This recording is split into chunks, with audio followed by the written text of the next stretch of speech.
ఆంధ్రప్రదేశ్లో జరిగే సార్వత్రిక ఎన్నికల్లో విజయం సాధించాలనే లక్ష్యంతో టీడీపీ అధ్యకుడు చంద్రబాబు మార్చి 22 నుంచి ఎన్నికల ప్రచారం ప్రారంభించనున్నారు. రాష్ట వ్యాప్త పర్యటనలో భాగంగా రోజుకు 3 నియోజకవర్గాల్లో పర్యటించేలా ప్రణాళిక రూపొందించారు. ప్రజాగళం పేరుతో నియోజకవర్గాల్లో వరుస సభలు నిర్వహించనున్నట్టు టీడీపీ వర్గాలు తెలిపాయి. ఇప్పటికే అసెంబ్లీ ఎన్నికలతో పాటు లోక్సభ ఎన్నికల షెడ్యూల్ విడుదలైనందున ప్రజల్లోకి వెళ్లేందుకు చంద్రబాబు సిద్దమయ్యారు. రోజుకు 3 నియోజకవర్గాల్లో చంద్రబాబు పర్యటనలు నిర్వహించనున్నారు.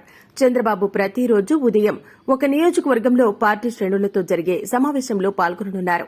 బూత్ కన్వీనర్ మొదలుకొని మండల పార్టీ అధ్యకుడి వరకు ప్రతి నియోజకవర్గంలో కనీసం 6,000 మంది చురుకైన నేతలను ఈ సమావేశానికి పిలుస్తారు.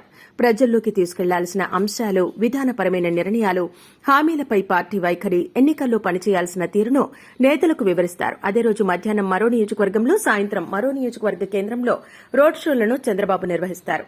ప్రతిరోజు చివరగా పర్యటించే నియోజకవర్గంలో రాత్రికి చంద్రబాబు బస చేస్తారు. 20 రోజుల పాటు 60 నియోజకవర్గాల్లో చంద్రబాబు పర్యటనలు చేపట్టనున్నారు. ఈ పర్యటనల తర్వాత కొంత విరామం ఇచ్చి రెండో విడత పర్యటనలను చంద్రబాబు ప్రారంభించనున్నారు. ఏపీలో టీడీపీ కూటమికి 160 స్థానాలు రావాలన్నదే లక్ష్యమని, ఇందుకు ఒక్క సీటు కూడా తగ్గకుండా పనిచేయాలని టీడీపీ క్యాడర్కు దిశానిర్దేశం చేశారు. కూటమి పట్ల ప్రజల్లో సానుకూలత వాతావరణం ఉందని, అదే సమయంలో జగన్ ప్రభుత్వంపై వ్యతిరేకత తీవ్ర స్థాయిలో ఉందన్నారు. కూటమి గెలుపు కోసం కూటమి శ్రేణులను శ్రమించాలని చంద్రబాబు సూచించారు.